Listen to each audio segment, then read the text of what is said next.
এর বিস্ফোরক এক প্রতিবেদন প্রকাশে ব্যাপক চাঞ্চল্যের সৃষ্টি হয়েছে আন্তর্জাতিক মহলে। এ নিয়ে যার পর নাই আতঙ্কে ভুগছেন ইসরায়েলের প্রধানমন্ত্রী বেনিয়ামিন নেতানিয়াহু। যে কোনো মূল্যে ইরানকে থামাতে বিশ্ব নেতাদের কাছে ফরিয়াদ জানাচ্ছেন তিনি।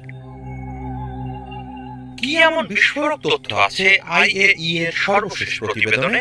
এ নিয়ে তৈরি হয়েছে ব্যাপক কৌতূহল। আইএইএ বলছে গত ৩ মাসে নাটকীয় হারে উচ্চমাত্রার ইউরেনিয়াম পরিশোধন বাড়িয়েছে ইরান। এসব ইউরেনিয়াম পরমাণু অস্ত্র তৈরির জন্য প্রয়োজনীয় মাত্রার খুব কাছাকাছি। প্রতিবেদনে জানানো হয় ১৭ মে পর্যন্ত ইরানের কাছে ৬০% পর্যন্ত পরিশোধিত ইউরেনিয়ামের মজুদ ৪০৮ কেজিরও বেশি। পরমাণু অস্ত্রবিহীন কোন দেশের ক্ষেত্রে এই পরিমাণ নজিরবিহীন। সর্বশেষ ৩ মাসে উচ্চ মাত্রায় সমৃদ্ধ ইউরেনিয়ামের মজুদ ৫০% বাড়িয়েছে তারা। আইএইএ জানায় ইরানের কাছে